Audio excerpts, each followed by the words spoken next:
Good morning. आज हम classes के कंटिन्यूशन में एक टॉपिक है कांस्टेंट मेंबर फंक्शन। कि क्लासेस के जो डेटा मेंबर्स होते हैं और क्लासेस के मेंबर फंक्शन भी होते हैं, तो क्लासेस के मेंबर फंक्शंस को भी हम कांस्टेंट बना सकते हैं।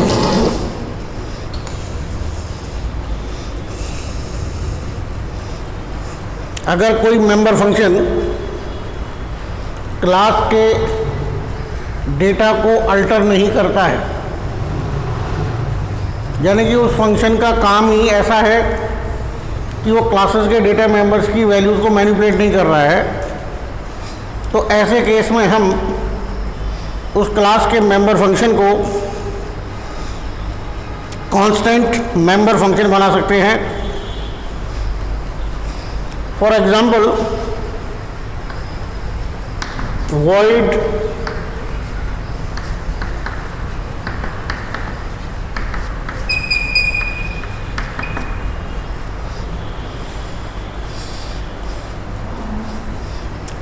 फंक्शन के डिक्लेरेशन में CONST रिजर्व वर्ड का प्रयोग लास्ट में करके उस मेंबर फंक्शन को हम कांस्टेंट बना सकते हैं।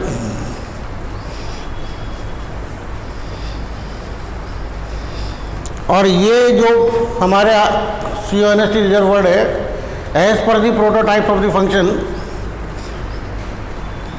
डिक्लेरेशन में और डेफिनेशन में दोनों जगह लिखना पड़ेगा। दिस इज द डिक्लेरेशन, जहाँ कहीं भी आप इस फंक्शन की डेफिनेशन दे रहे हैं आउटसाइड दी क्लास, तो वहाँ पे भी फंक्शन की हेडर लाइन में अंत में इस क्वालिफायर कॉन्स्ट का उपयोग करके उसे आपको लिखना पड़ेगा।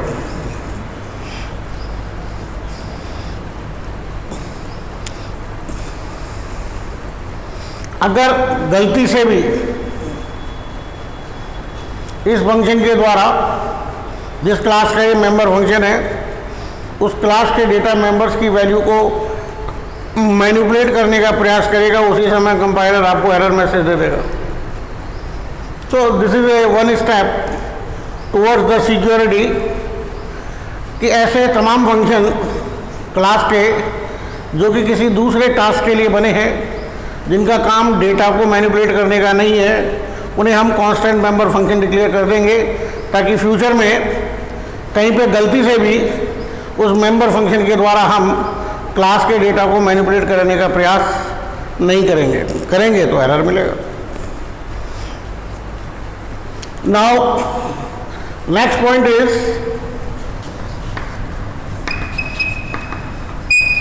Pointers to members. जो मेंबर है आपके क्लास के,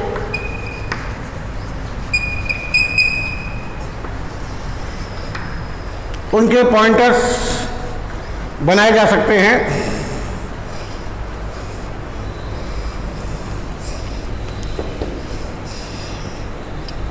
अगर हम क्लास के किसी भी मेंबर का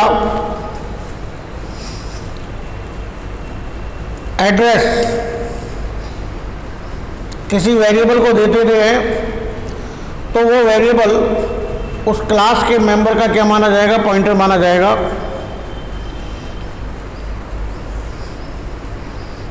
किसी भी क्लास के मेंबर के एड्रेस को निकालने के लिए हम एक एम्परसेंड यानी कि जो ऑपरेटर है हमारा एड्रेस ऑपरेटर, उसको उसके साथ लिखेंगे, but the member should be fully qualified. A class member pointer can be declared using the operator. Class के मेंबर का पॉइंटर डिक्लेयर करने के लिए हमें स्कोप रिजोल्यूशन ऑपरेटर और स्टार का प्रयोग करना पड़ेगा with the class name. Normal case में हम स्टार का उपयोग करते थे, लेकिन यहाँ क्लास का नाम स्कोप रिजोल्यूशन ऑपरेटर स्टार का प्रयोग करेंगे। एग्जाम्पल, क्लास ए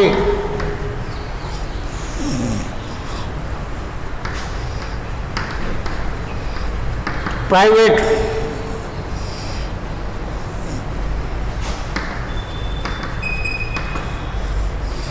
INTM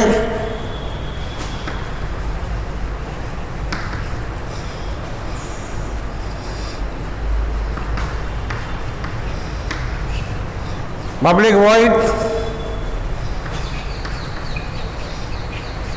show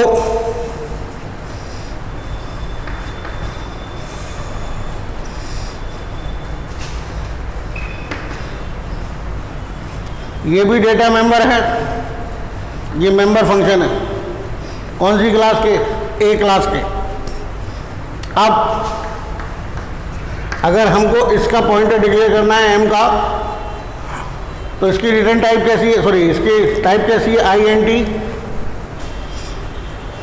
कौन सी क्लास का है? ए क्लास का। Scope resolution operator star P। तो P is a pointer to integer which is a data member of class A।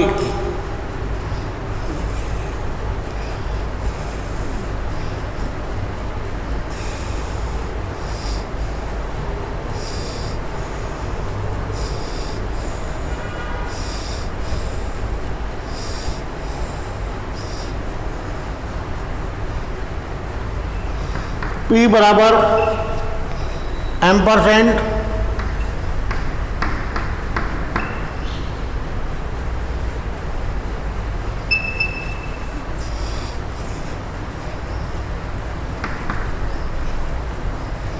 देखिए P पॉइंटर एम्परसेंड एड्रेस निकालने के लिए ऑपरेटर, और ये आपका data member of class A. There is a question you can ask here कि sir यहाँ पे आपने एम से पहले क्लास का नाम और स्कोप रिजोल्यूशन ऑपरेटर क्यों लगाया? वो इसलिए लगाया कि M is a private data member of a class A, और किसी भी क्लास के प्राइवेट डेटा मेंबर को उसकी क्लास के जरिए ही एक्सेस किया जा सकता है, या उस क्लास के मेंबर फंक्शन के द्वारा एक्सेस किया जा सकता है डायरेक्टली। तो यहाँ पे आउटसाइड दी क्लास हम क्या कर रहे हैं? एम मेंबर को एक्सेस कर रहे हैं, तो हमें क्लास का नाम और स्कोप रिजोल्यूशन ऑपरेटर लगाना पड़ेगा, यानी कि इसे कहते हैं फुल्ली क्वालिफाइड। और एम्परसेंड लगाने से एम का एड्रेस निकल गया। अब वो एड्रेस किसको दे दिया? P को। तो P क्या है? ऐसे ही किसी प्राइवेट डेटा मेंबर का पॉइंटर है। तो अब हम M को M के जरिए नहीं बल्कि P के जरिए एक्सेस भी कर सकते हैं, क्योंकि P इसका पॉइंटर हो गया। आप चाहते तो एक लाइन में भी लिख सकते थे जैसे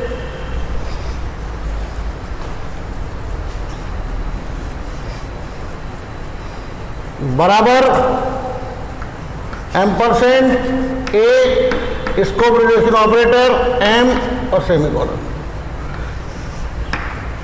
ये आपका डिक्लेरेशन, ये आपका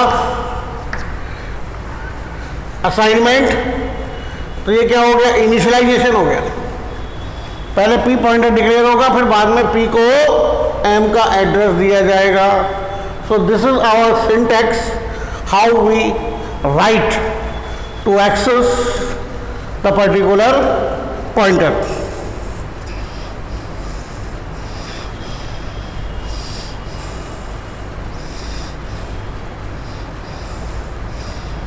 Now the pointer P can be used to access the member M inside member function for friend function। अब हम IP को यूज कर सकते हैं M के लिए। let us assume that small a is an object of A declared in a member function, कि किसी क्लास में मेंबर फंक्शन के अंदर एक क्लास का एक ऑब्जेक्ट क्रिएट किया गया है।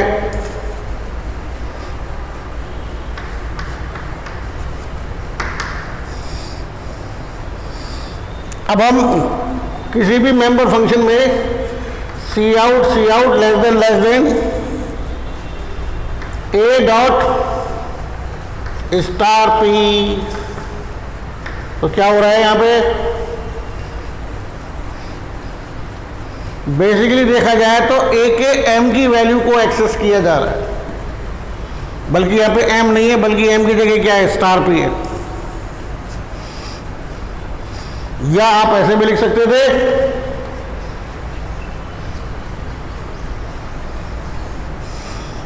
एम्परसेंड डॉट, बात वही है, ये एम है, नाम है मेंबर का, डॉट ये उसका एड्रेस निकल गया, तो एड्रेस के जरिए एक्सेस हो रहा है भाई।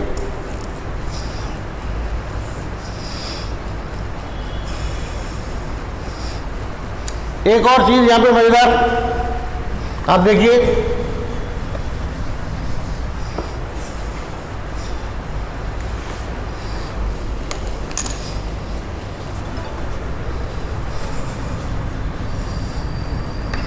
ए पी बराबर एम्परसेंड ए,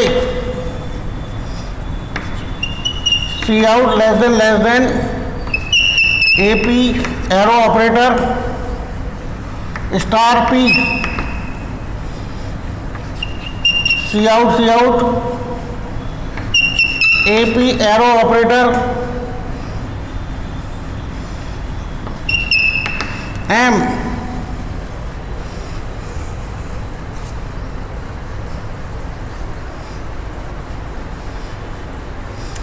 यहां पे अपन ने एपी को क्या कर दिया?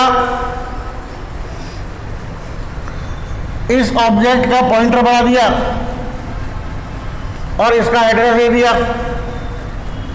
तो अब यहां पे ऑब्जेक्ट नहीं है, बल्कि ऑब्जेक्ट का पॉइंटर है एपी, डॉट नहीं है, डॉट की जगह क्या है? Arrow operator. तो ये क्या कर रहा है? ऑब्जेक्ट के पॉइंटर के जरिए एवं उस क्लास के डेटा मेंबर के पॉइंटर के जरिए, ये भी पॉइंटर, ये भी पॉइंटर, ये ऑब्जेक्ट का पॉइंटर, ये मेंबर का पॉइंटर, तो ये क्या हो रही है? डी रेफरेंसिंग हो रही है, एड्रेस के साथ एड्रेस चल रहा है। यहाँ पे ऑब्जेक्ट का पॉइंटर है, क्योंकि ऑब्जेक्ट का पॉइंटर है तो ये वाला ऑपरेटर आएगा, एरो ऑपरेटर, और यहाँ पे डायरेक्ट आपने मेंबर का नाम लिख दिया, वो भी वैलिड है। तो ये जो डीरेफरेंसिंग ऑपरेटर है, arrow operator star, is used to access a member when we use pointers to both the object and the member. और ये तब यूज किया जाएगा डीरेफरेंसिंग ऑपरेटर जब object itself use with the member pointer, जब object को हम direct use कर रहे हैं मेंबर पॉइंटर के साथ, तो कोई जरूरत नहीं है हमको ऑब्जेक्ट का नाम लिखने की, हम ऑब्जेक्ट का पॉइंटर भी यूज करेंगे वहां पे। We can also design pointers to member functions which then can be invoked using the dereferencing operators in the main function as shown below। अगर मान लीजिए हमारे पास किसी मेंबर फंक्शन का पॉइंटर है, तो उस मेंबर फंक्शन को इन्वोक कैसे करेंगे? ऑब्जेक्ट का नाम डॉट स्टार उस मेंबर फंक्शन का पॉइंटर। क्लियर? ये चीज आएगी पैरेंथेसिस में,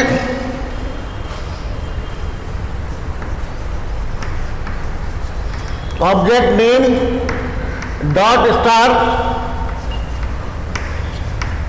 pointer to member function parenthesis close, और यहां अगले पैरेंथेसिस के अंदर उस मेंबर फंक्शन के आर्ग्यूमेंट सॉरी, आप चाहें तो यहाँ ऑब्जेक्ट नेम की जगह पॉइंटर टू ऑब्जेक्ट भी ले सकते हैं। इस ऑब्जेक्ट का पॉइंटर, तो इसकी जगह डॉट की जगह क्या आएगा, dereferencing operator, pointer to member function.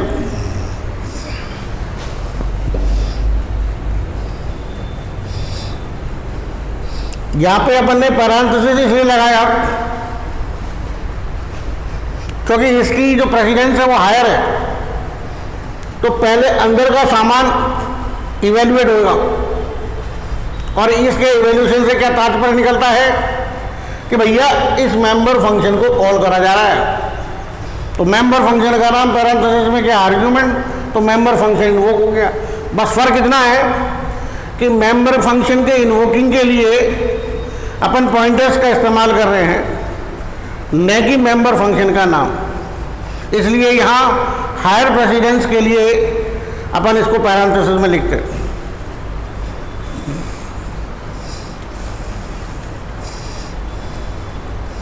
इसका एक एग्जांपल लेते हैं और क्लियर हो जाएगा ये।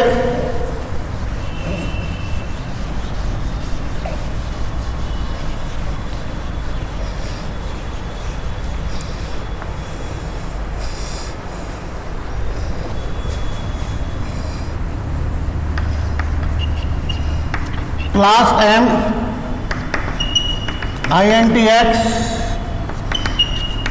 INTY पब्लिक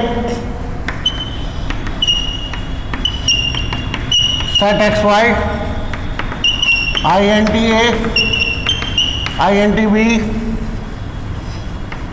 X बराबर A Y बराबर B फ्रेंड INT सम M क्लास का ऑब्जेक्ट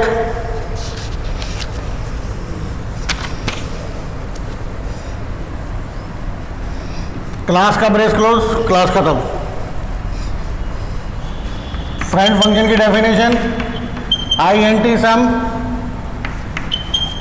M क्लास का object as a argument INTM scope resolution operator star PX बराबर M% M scope resolution operator X। इसी प्रकार से INT M star PY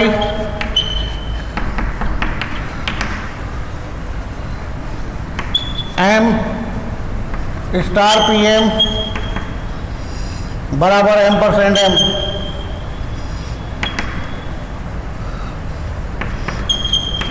INTS बराबर M dot PX plus PM arrow operator star PY। Return S base close. आवाज आते हैं main में INT main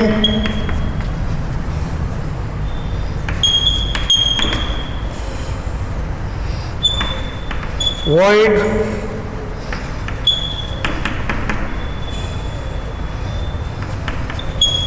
star PF INT comma INT बराबर M% M scope resolution operator set XY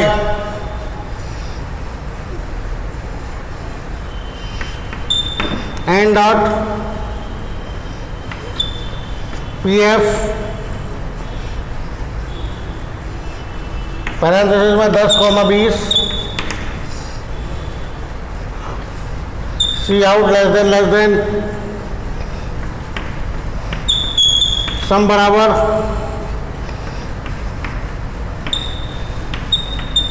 सम n less than double quote में backslash n m star op बराबर ampersand n. Now op arrow operator star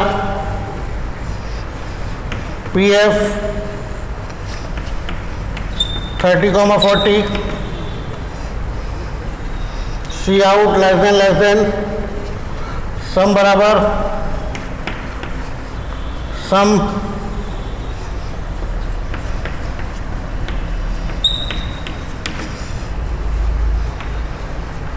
return 0 brace close.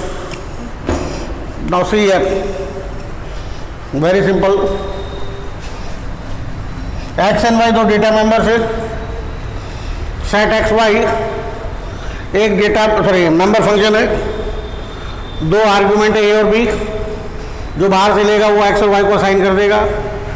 सम एक friend function है, obvious सी बात है इसका argument इसी class का object होना चाहिए, तो क्लास सेम है एम और उसका ऑब्जेक्ट है एम।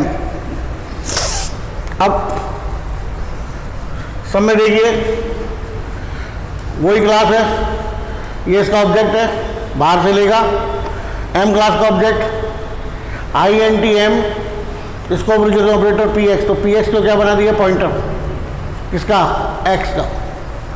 इसी प्रकार से पी वाई को क्या बना दिया वाई का पॉइंटर, यानी कि दोनों प्राइवेट मेंबर्स के पॉइंटर है पी एक्स और P Y.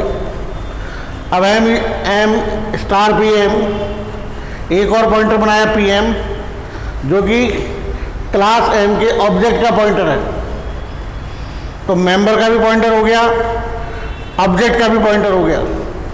Now I N T S बराबर m dot P x plus, ये एक सिंपल तरीका है कि एम ऑब्जेक्ट के जरिए हम क्या कर सकते हैं, उसके मेंबर की वैल्यू एक्सेस कर सकते हैं एक्स को, लेकिन एक्स नहीं है यहाँ पे, बल्कि एक्स का क्या है पॉइंटर है, दिक्कत नहीं है, डॉट लगेगा। यहाँ पे पी एम है ऑब्जेक्ट का पॉइंटर, तो एरो ऑपरेटर लगेगा, और यह क्या है मेंबर का पॉइंटर, तो एक्स और वाई की वैल्यू एक्सेस हो जाएंगी डायरेक्टली, और ये किसको मिल जाएगी एस को, और एस रिटर्न कर दिया जाएगा। ओके आइए यहाँ पे अपन ने एम क्लास का एक ऑब्जेक्ट क्रिएट किया एन, और एक फंक्शन डिक्लेयर किया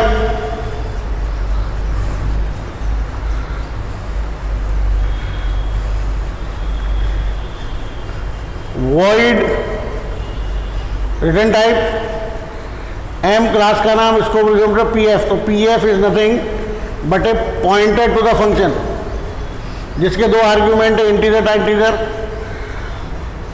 एम्परसेंड एम क्लास का नाम, इसको भी सेट एक्स वाई, यानी कि सेट एक्स वाई ये जो हमारा मेंबर फंक्शन था इसका अपन ने पॉइंटर बना दिया पी एफ। अब अगली लाइन में क्या हो रहा है, N dot P F object के जरिए मेंबर फंक्शन को कॉल किया जाता है, लेकिन यह मेंबर फंक्शन नहीं है बल्कि मेंबर फंक्शन का पॉइंटर है, तो पी एफ के जरिए कॉल कर लिया गया, और 10,20 उसको दे दिए गए, तो 10,20 वहाँ गए, तो एन के एक्स का मान 10 हो गया और एन के वाई का मान 20 हो गया। Now C out is equal to C out sum बराबर मैसेज आएगा सम एन, ये ऑब्जेक्ट है एन, इसकी कॉपी किसको मिल गई एम को। Clear, P X and P Y क्या है पॉइंटर है। क्लियर, अब ये एक्स का और ये वाई का वही चीज यहाँ पे है, ये ऑब्जेक्ट का पॉइंटर है, तो ये क्या करेगा एम डॉट पी एक्स, तो बेसिकली है क्या एन का पी एक्स और पी एक्स का एक्स यानी कि 10, पी एम क्या है pointer to object, P Y क्या है पॉइंटर टू डेटा मेंबर, तो वाई की वैल्यू एक्सेस हो गई 20, तो 20 प्लस 10 30 लौट गया, तो यह मैसेज क्या आएगा 30। अब आगे एम स्टार ओ पी बराबर एम% एन, एन यहाँ पे ऑलरेडी ऑब्जेक्ट है, इसका एड्रेस किसको दे दिया ओपी को दे दिया, तो OP is nothing but a pointer to N। Now OP arrow operator PF object के स्थान पे ऑब्जेक्ट का पॉइंटर यानी कि OP, इसलिए डीरेफरेंसिंग ऑपरेटर। मेंबर फंक्शन का नाम नहीं बल्कि मेंबर फंक्शन का पॉइंटर यानी कि PF किसका है, सेट XY का 30,40 यानी कि वो मेंबर फंक्शन इन्वोक हो जाएगा। अब OP किसका है, N का, N के X का मान अब कितना हो गया 30 और Y का मान कितना हो गया 40। Now sum is equal to, वापस N को भेजा, दोनों का जोड़ आएगा और वो कितना हो जाएगा 70। पहले सम बराबर कितना आया था 30, अब सम बराबर कितना आ गया 70। तो इस तरह से हम मेंबर फंक्शन का भी पॉइंटर बना सकते हैं और डेटा मेंबर का भी पॉइंटर बना सकते हैं, ऑब्जेक्ट का भी बना सकते हैं। Now next topic is local classes. Classes can be defined and use inside a function और ए ब्लॉक। अगर हमने किसी क्लास को किसी ब्लॉक के अंदर या किसी फंक्शन के अंदर डिफाइन किया तो ऐसी क्लासेस उस ब्लॉक तक या उस फंक्शन तक ही सीमित रहेंगी, यानी कि वो क्लासेस उस ब्लॉक के लिए लोकल है या उस फंक्शन के लिए लोकल है। Outside the block, outside the function, the particular class is not used at all, क्योंकि वहाँ उसका कोई अस्तित्व ही नहीं होगा। तो local classes can use global variables.